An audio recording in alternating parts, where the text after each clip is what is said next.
Hello students, कैसे हैं आप लोग। उम्मीद है आप अच्छे होंगे। तो हम लोग स्टूडेंट्स आ गए हैं प्रकीर्णन प्रश्नसंग्रह 1 के वीडियो पार्ट 4 में, और ये लास्ट वीडियो है हमारा प्रकीर्णन प्रश्नसंग्रह 1 का। तो क्वेश्चन नंबर 4 देखिए क्या लिखा हुआ है। मनीषा और सविता की वर्तमान आयु का योगफल 31 वर्ष है। ठीक है, तो यहाँ से लेके यहाँ तक एक समीकरण आपका बनने वाला है। उसके बाद क्या लिखा हुआ है, 3 वर्ष पूर्व मनीषा की आयु सविता की उस समय की आयु की चौगुनी थी। तो यहाँ से लेके यहाँ तक आपका सेकंड समीकरण बनने वाला है। उसके बाद क्या लिखा है, तो दोनों की वर्तमान आयु ज्ञात करो। दोनों की वर्तमान आयु ज्ञात करनी है हमें, जो कि हमें नहीं मालूम है। तो हम लोग मान लेते हैं दोनों मतलब कौन, एक मनीषा है और एक सविता है। तो मनीषा की वर्तमान आयु हम लोग मान लेते हैं x है, और सविता की वर्तमान आयु हम लोग मान लेते हैं y है। तो मैं यहाँ पे लिख लेता हूँ। तो स्टूडेंट्स हम लोगों ने ये मान लिया है। अब यहाँ से लेके यहाँ तक जो क्वेश्चन है वो पहली शर्तानुसार है। तो मैं लिख देता हूँ पहली शर्तानुसार। अभी देखिए क्वेश्चन में लिखा क्या है, हमें कैसे बनाना है अपना समीकरण। देखिए स्टूडेंट्स यहाँ पे लिखा हुआ है मनीषा और सविता की वर्तमान आयु। मनीषा और सविता की वर्तमान आयु क्या है, x और y है, x और y। ठीक है, उसके बाद क्या लिखा हुआ है स्टूडेंट्स, वर्तमान आयु का योगफल 31 वर्ष है। योगफल मतलब होता है स्टूडेंट जोड़ना। तो इन दोनों को जोड़कर आपको 31 वर्ष मिलेगा। समझ रहे हैं आप। इसका मतलब जो मनीषा की वर्तमान आयु है और जो सविता की वर्तमान आयु है, दोनों को जब जोड़ेंगे आप तो 31 वर्ष होगा। तो इस तरह हमारा ये समीकरण 1 बन गया। ओके, अब समीकरण 2 बनाने के लिए दूसरी शर्तानुसार हमारा यहाँ से लेके यहाँ तक है। ठीक है, वो हम लोग लिख लेते हैं। दूसरी शर्तानुसार स्टूडेंट्स मैंने लिख लिया है। उसके बाद देखिए यहाँ पे अभी क्वेश्चन में क्या लिखा हुआ है, 3 वर्ष पूर्व। पूर्व मतलब क्या होता है स्टूडेंट्स, अगर कभी आपको पूर्व या पहले बोल देना, इसका मतलब आप समझ जाना कि वर्तमान आयु में से माइनस करना है, घटाना है। ठीक है, तो कितना घटाना है, 3 लिखा है तो 3 वर्ष घटाना है अपने को। तो वर्तमान आयु क्या है, मनीषा की x है और सविता की y है। ठीक है, 3 साल पहले उनकी आयु क्या रही होगी, तो जो वर्तमान आयु है उसमें से हम लोग माइनस कर देंगे 3। जैसे फॉर एग्जांपल अगर मैं ले लूँ स्टूडेंट्स, अगर आप 15 साल के हैं, ठीक है, अगर मैं बोल दूँ 3 साल पहले आप कितने थे, तो आप क्या करोगे, आप 15 में से 3 माइनस करोगे ना। वैसे ही पर मैंने तो अभी बताया आपको कि आप 15 साल के हो, पर हमें मनीषा और सविता की वर्तमान आयु पता है क्या, नहीं पता है। तो स्टूडेंट्स ये क्या कह रहा है उसके हिसाब से हम लोग 3 साल पहले इनकी आयु क्या रही होगी वो हम लोग बना लेते हैं स्टूडेंट्स। ठीक है, तो ये मैंने बना लिया स्टूडेंट। अब इसको लेकर हमें समीकरण बनाना है। अभी कैसे बनेगा देखिए, यहीं से हम लोग रीड करते हैं क्या लिखा है। 3 वर्ष पूर्व मनीषा की आयु, 3 वर्ष पूर्व मनीषा की आयु क्या है, x - 3। ओके, उसके बाद फिर क्या लिखा है, सविता, जैसे सविता या दूसरा नाम तो आप बराबर का साइन लगाइए। सविता की आयु क्या है, सविता की आयु y - 3। ठीक है, उसके बाद क्या लिखा है, उस समय की आयु की चौगुनी थी। ठीक है, तो चौगुनी बोल रहा है तो इसमें आप गुणा कर दीजिए 4 से।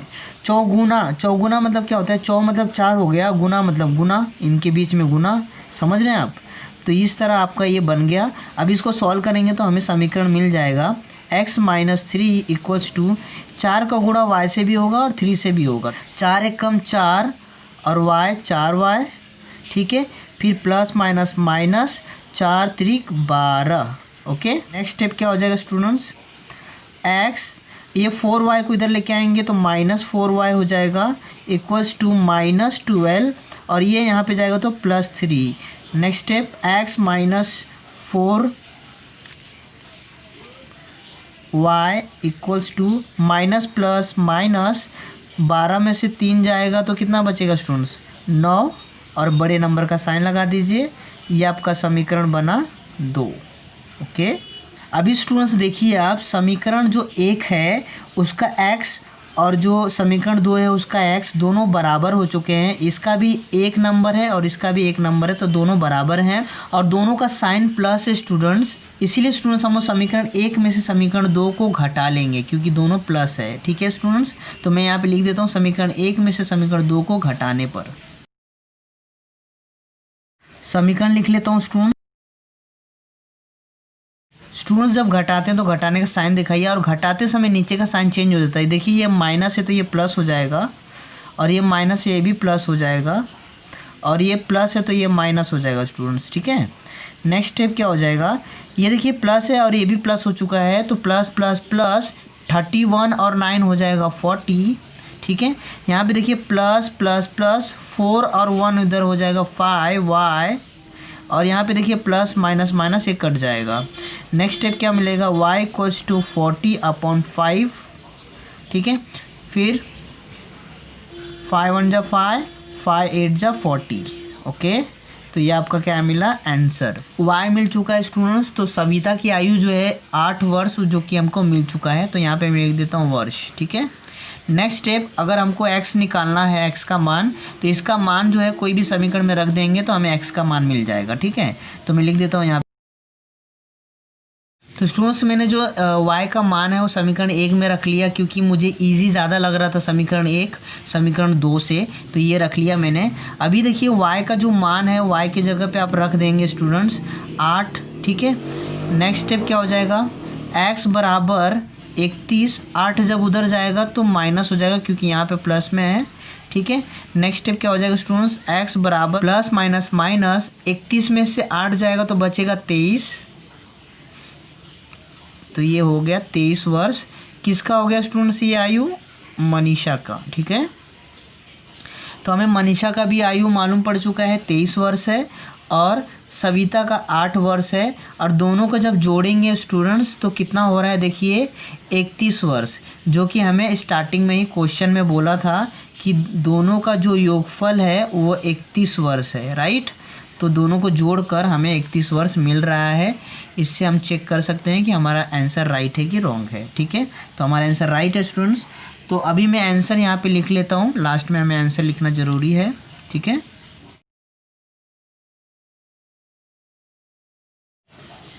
तो स्टूडेंट्स कंप्लीट हो गया, और मैं स्टूडेंट्स ये जो हाथ से यहाँ पे ड्रॉ करता हूँ ना, आप हमेशा स्केल से ड्रॉ करना, सारे बॉक्सेस आप स्केल से ड्रॉ करना, क्योंकि और क्लीन दिखेगा, अच्छा दिखेगा, ठीक है स्टूडेंट्स।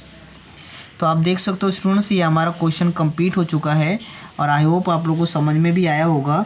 तो अभी चलते हैं क्वेश्चन नंबर 5 में। तो स्टूडेंट्स क्वेश्चन नंबर 5 में आ गए हैं। आप देखिए यहाँ पे क्या लिखा हुआ है, एक कारखाने में कुशल और अकुशल मजदूरों के मजदूरी का अनुपात 5:3 है।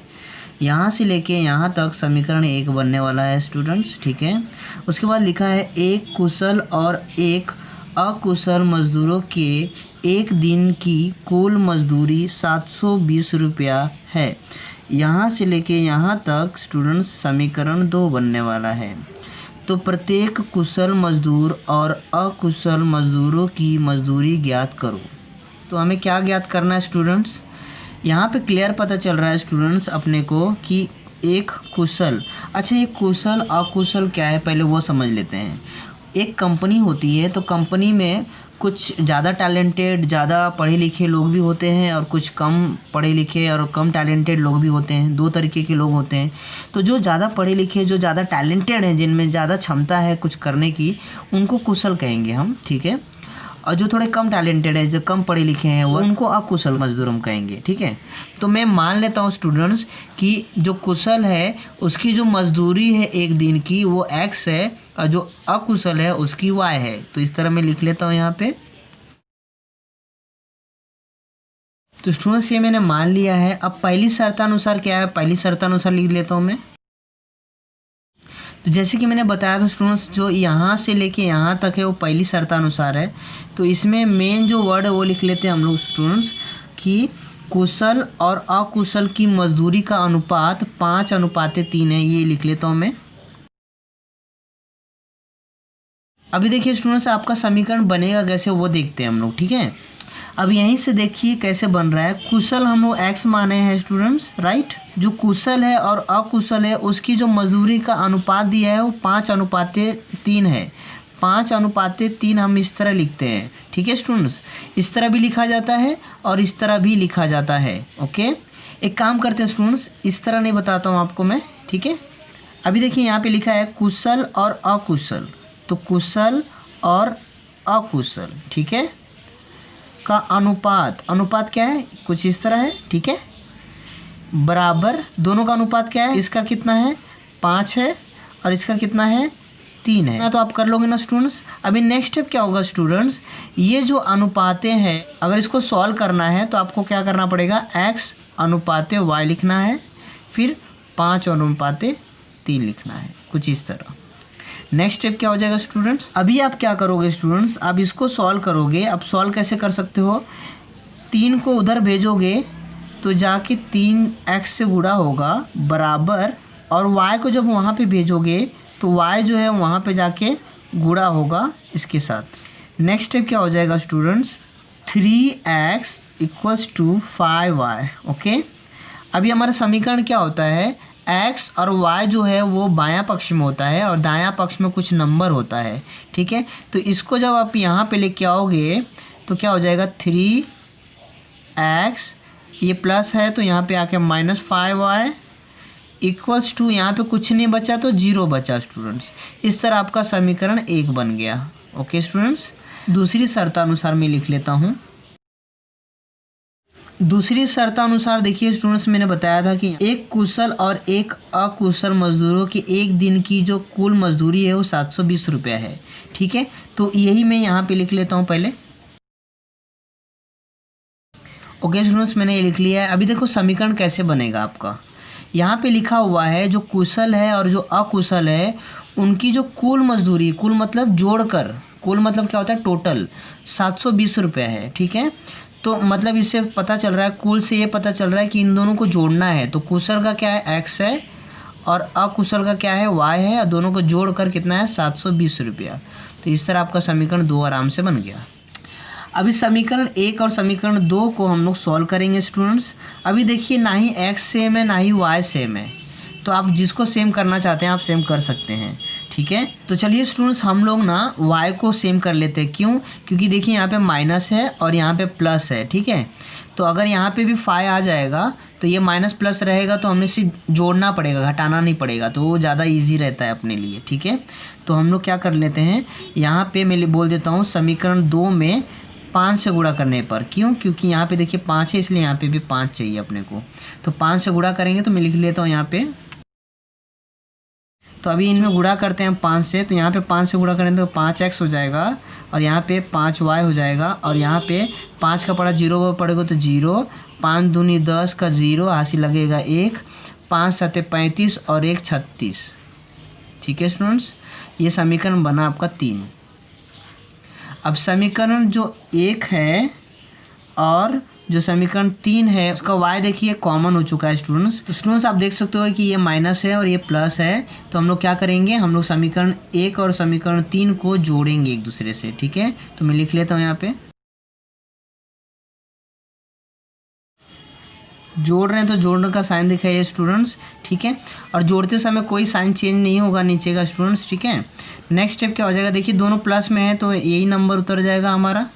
नेक्स्ट यहाँ पे देखिए माइनस प्लस माइनस हो जाएगा, कट जाएगा, और देखिए दोनों प्लस में है तो 5 और 3 हो जाएगा 8x। नेक्स्ट स्टेप क्या हो जाएगा स्टूडेंट्स, x बराबर 3600 अपॉन 8। नेक्स्ट स्टेप क्या हो जाएगा स्टूडेंट्स, x इक्वल्स टू 8 एकम 8, ठीक है। और यहाँ पे कट जाएगा ये 8 चौक 32, ठीक है। उसके बाद 36 में से 32 जाएगा तो 4 बचेगा स्टूडेंट्स, और 4 के बगल में 0 लेंगे तो 40 हो जाएगा, फिर 8 पच्चे 40, ठीक है। और ये 0 बच गया जो यहाँ पे लगा दीजिए, ओके। तो आपका आया कितना 450, और इसको रुपया बोल दीजिए आप, जो कि हमें किसका मिल गया, x किसका था, कुशल का।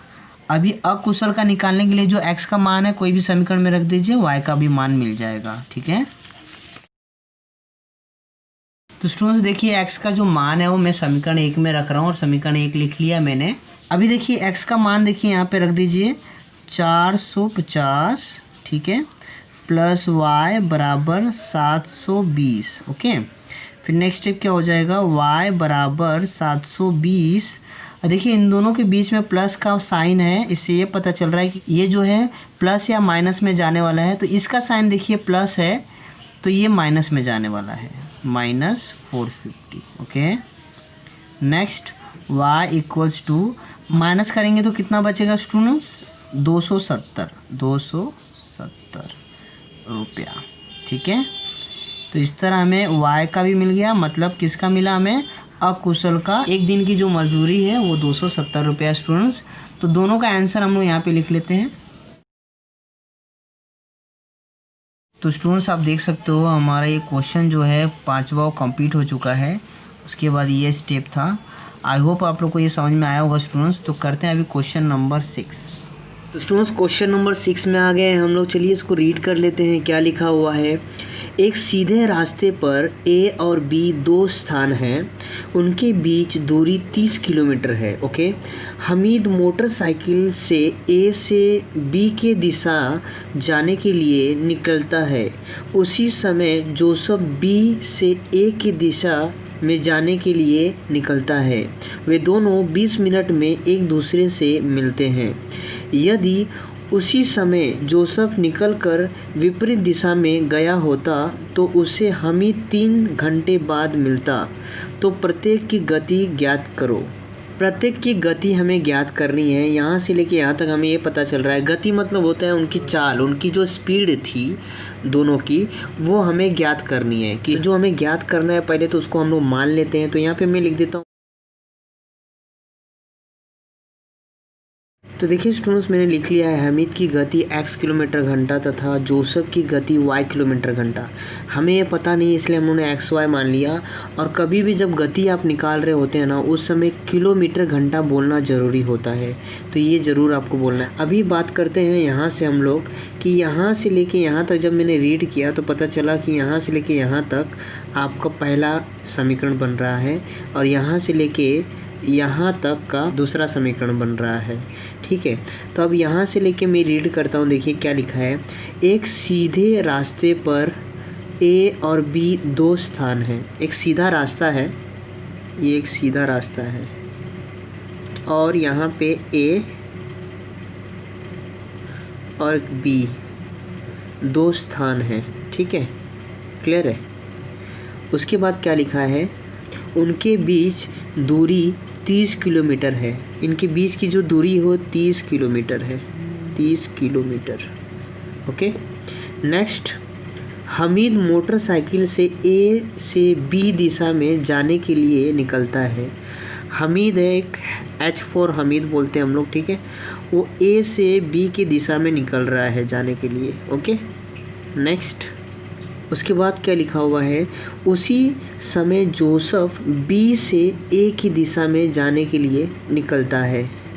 J for Joseph. ठीक है, तो वो कहाँ निकल रहा है, ए की दिशा में आने के लिए।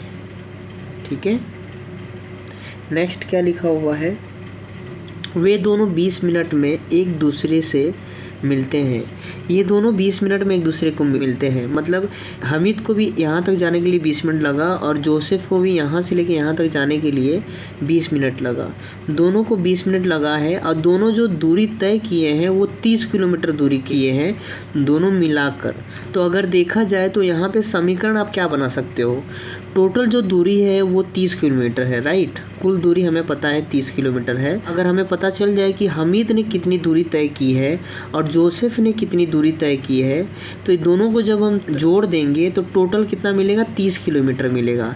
तो इस हिसाब से हम लोग समीकरण बना सकते हैं। तो अब हमारा टारगेट ये है कि हमीद ने यहाँ से लेके यहाँ तक कितनी दूरी तय की वो निकालेंगे और जोसेफ ने क्या कितनी दूरी तय की वो हम लोग निकालेंगे। तो ये हमारा टारगेट है। तो अब मैं लिख लेता हूँ यहाँ पे कि हमीद द्वारा 20 मिनट में तय की गई दूरी बराबर गति गुणे समय। ये आपका फॉर्मूला है स्टूडेंट्स। कभी भी आपको दूरी जब ज्ञात करनी है ना, तो अगर आपके पास गति और समय है तो आप दूरी ज्ञात कर सकते हैं स्टूडेंट्स। ठीक है, तो यहाँ पे चलिए हम लोग सॉल्व करते हैं। गति क्या है इनकी, हमीद की गति देखिए x है, मैंने माना हुआ है तो यहाँ पे मैं x लिख सकता हूँ। गुणे समय क्या है स्टूडेंट्स, 20 मिनट लगा हुआ है तो यहाँ पे हम लोगों ने 20 मिनट लिख लिया। पर याद रहे स्टूडेंट्स, समय अगर घंटे में है, ठीक है, तो आप डायरेक्ट गुणा कर दीजिए। पर अगर समय मिनट में है तो उसको घंटे में बदलने के लिए 60 से भाग देना पड़ेगा स्टूडेंट्स। क्लियर है? हमेशा याद रखना, समय जो है वो घंटे में होना चाहिए और मिनट में है तो 60 से भाग दीजिए। 60 से क्यों भाग दे रहे हैं? क्योंकि 60 मिनट 1 घंटा होता है, इसीलिए। तो इसको कट करेंगे, इसको कट करेंगे, 2 1 कम 2, 2 3 6। तो क्या मिला हमें? x गुणे 1/3, और जब इनका गुणा करेंगे स्टूडेंट्स तो आएगा 1/3x। ये देखिए 1/3x हमारा आंसर है। ये हमें दूरी किसकी मिली स्टूडेंट्स? हमीद की। ऐसे ही अब मैं जोसेफ का दूरी निकाल लेता हूँ, सेम टू सेम मैं ऐसे ही लिख लेता हूँ। ओके,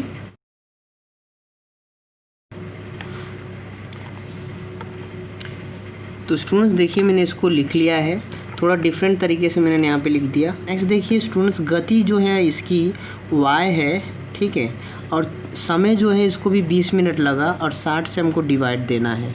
ओके, नेक्स्ट y गुणे 1 कटा 2 1 कम 2, 2 3 6, तो 1/3 आया। Next 1/3 y। तो स्टूडेंट्स हमीद द्वारा जो तय की गई दूरी है वो 1/x किलोमीटर है और जोसेफ द्वारा तय की गई दूरी 1/3 y किलोमीटर है, ठीक है, और कुल दूरी जो है वो 30 किलोमीटर है। तो हम लोग पहली शर्तानुसार यहाँ पे जो समीकरण बन रहा है वो बना लेते हैं। तो स्टूडेंट्स मैंने यहाँ पे लिख लिया है, पहली शर्तानुसार हमीद द्वारा तय की गई दूरी प्लस जोसेफ द्वारा तय की गई दूरी और कुल दूरी। तो हमीद द्वारा तय की गई दूरी क्या है स्टूडेंट्स? 1/3x प्लस जोसेफ द्वारा तय की गई दूरी कितना है? 1/3y बराबर कुल दूरी क्या है स्टूडेंट्स? 30 किलोमीटर है, ठीक है। तो स्टूडेंट्स अब इसको हम लोग सॉल्व कर लेते हैं और आपका समीकरण बन जाएगा, ठीक है। तो स्टूडेंट्स इसको आप कैसे सॉल्व कर सकते हो? बहुत सिंपल है। देखिए हर में 3 दिख रहा है दोनों जगह, तो ये भी 3 के पड़े में आता है और ये भी 3 के पड़े में आता है। जब भी हर में आपको नंबर दिखेगा उसको काटना है ना स्टूडेंट्स, तो आप एक काम करो कि समीकरण में 3 से गुणा कर लो, ठीक है। गुणा करेंगे ना तो स्टूडेंट्स अंश में गुणा होगा और अंश में गुणा होगा तो आप काट सकते हो। तो मैं यहाँ पे लिख देता हूँ। तो स्टूडेंट्स मैंने लिख दिया, समीकरण के दोनों पक्षों में 3 से गुणा करने पर, 3 से गुणा करेंगे स्टूडेंट्स तो क्या होगा? 3 × 1/3x plus 3 × 1/3y equals to 3 × 30। Okay, तो देखिए ये 3 कट जाएगा, इस तरह बचेगा क्या? x के आगे एक दिखाते नहीं तो direct x plus y equals to 3 0 0, 3 3 9। तो आपका ये समीकरण 1 बन गया स्टूडेंट्स। तो आप देख सकते हो स्टूडेंट्स हम लोगों ने समीकरण 1 कैसे बनाया। अब समीकरण जो 2 है वो देखते हैं कैसे बनेगा। तो स्टूडेंट्स देखिए यहाँ पे अभी दूसरा समीकरण बनाना है, सेम टू सेम वैसे ही बनने वाला स्टूडेंट्स, थोड़ा बहुत फ़र्क रहेगा, जैसे हमने इधर अभी बनाया वैसे ही बनाना है। देखिए यहाँ पे लिखा हुआ है, यदि उसी समय जोसेफ निकल कर विपरीत दिशा में गया होता। तो हमारा डायग्राम क्या था स्टूडेंट्स? यहाँ पे आप देख सकते हो कि ये डायग्राम था हमारा, राइट, ये, और ये टोटल क्या है? 30 किलोमीटर है, ये हमारा डायग्राम था। और यहाँ पे हमीद है, राइट, और यहाँ पे जोसेफ है। पहले वाले समीकरण में क्या था कि हमीद भी यहाँ से निकला, जोसेफ भी यहाँ पे निकला। अब क्या कह रहा है कि उसी समय जोसेफ निकल कर विपरीत दिशा में जाता। विपरीत दिशा में मतलब यहाँ पे जाता, ऐसे इस साइड जाता अगर वो, ठीक है स्टूडेंट्स। तो यहाँ से भी मैं थोड़ा सा और बढ़ा लेता हूँ और यहाँ पे मैं स्टॉप कर देता हूँ। ओके, तो अगर ये वहाँ पे जाता तो उसे हमीद 3 घंटे बाद मिलता, मतलब जो हमीद है वो उसे 3 घंटे बाद वहाँ पे मिलता। यहाँ पे हमीद भी यहाँ पे पहुँच जाता, कब? 3 घंटे बाद। तो ये 3 घंटे बाद एक दूसरे को मिलते हैं, ठीक है। इसका मतलब इसको भी 3 घंटा लगा यहाँ तक आने के लिए और इसको भी 3 घंटा लगा यहाँ तक आने के लिए, ठीक है। और इसकी जो चाल है वो y है तो ये 3y हो जाएगा, और इसकी जो चाल है वो x है तो ये 3x हो जाएगा स्टूडेंट्स। तो स्टूडेंट्स ये डायग्राम के बेस पे मैं समीकरण बना सकता हूँ। कैसे? देखिए अगर मैं यहाँ पे समीकरण बना रहा हूँ, वैसा भी लिख के दिखाएंगे हम लोग, पर ऐसे शॉर्टकट में आपको समीकरण बना के दिखाता हूँ यहाँ पे, ठीक है। देखिए टोटल, देखिए जो हमीद है वो यहाँ से लेके यहाँ तक गया है, पूरा, ठीक है। तो ये हो गया आपका 3x बराबर, अब यहाँ से लेके यहाँ तक जो है वो कितना दूरी है, एक तो 30 किलोमीटर है, प्लस जोसेफ जितना आगे और गया था वो, मतलब 3y। इस तरह आपका समीकरण बन रहा है स्टूडेंट्स, देख रहे हैं आप। तो अब बात आ रही है कि यहाँ पे भी हमें ये जो है मैंने डायरेक्टली निकाला है, इसको हम लोग सॉल्व करके निकालते हैं। ये हमारी क्या है, दूरी है, ठीक है, दूरी। तो दूरी निकालने के लिए हमारे पास फॉर्मूला क्या है स्टूडेंट्स, दूरी बराबर गति गुणे समय। ये हमारा फॉर्मूला है, सेम टू सेम जैसे हमने यहाँ पे निकाला था वैसे ही हमें अब निकालना है। अब बस 20 मिनट की जगह आप क्या लिखोगे, 3 घंटा लिखोगे, ठीक है। गति क्या थी स्टूडेंट्स, हमारे पास x है, और समय क्या है स्टूडेंट्स, 3 है, ठीक है। मैंने बताया था कि अगर समय घंटे में रहेगा तो डायरेक्ट गुणा कर लीजिए, आपको 60 से भाग देने की ज़रूरत नहीं है, ठीक है। इससे पहले हम लोगों ने 60 से भाग दिया था क्योंकि वो मिनट में था।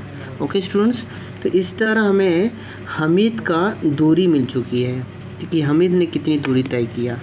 अब वैसे ही हम लोग जोसेफ की दूरी निकाल लेते हैं, 3y आएगा स्टूडेंट्स, ठीक है। अब मैं लिख लेता हूँ दूसरी शर्तानुसार।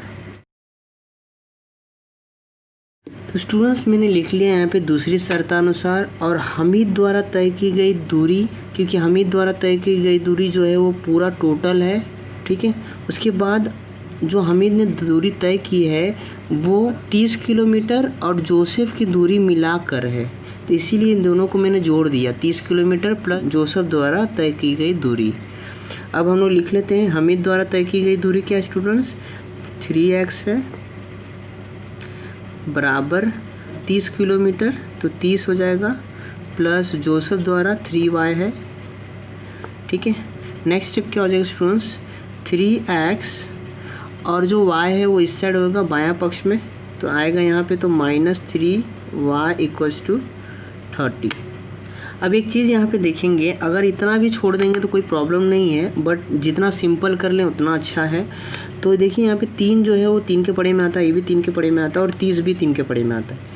तो मैं भाग जब दूंगा तो यहाँ पे x हो जाएगा -y = 3 × 3 = 10 यहाँ पे।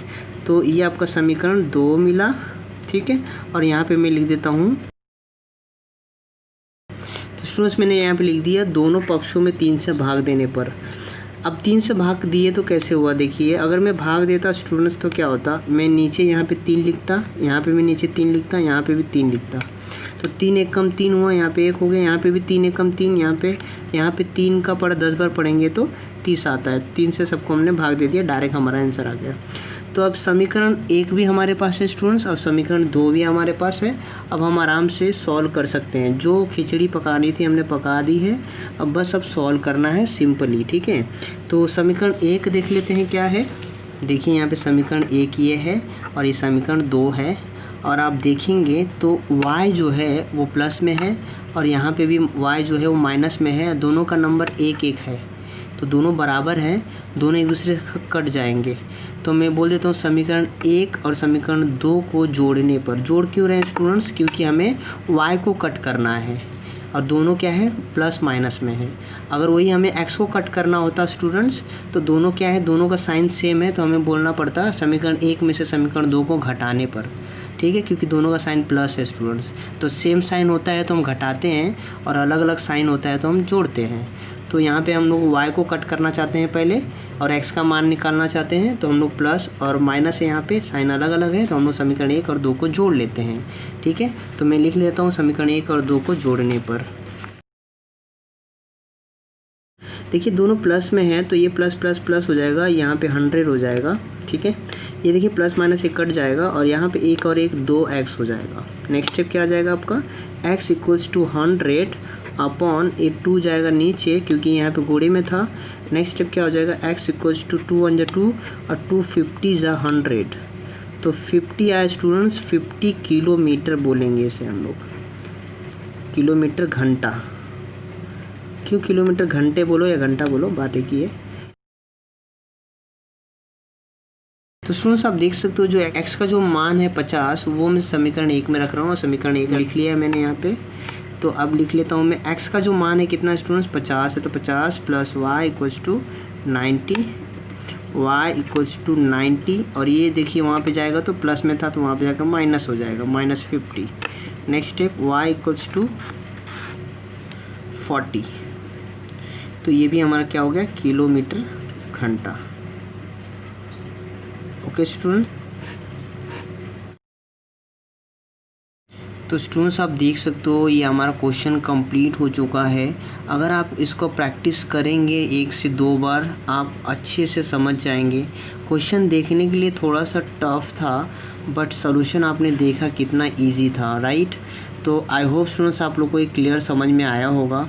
तो मिलते हैं हम लोग नेक्स्ट वीडियो में, तब तक के लिए अपना ख्याल रखना, अपने पेरेंट्स का ख्याल रखना। वंदे मातरम।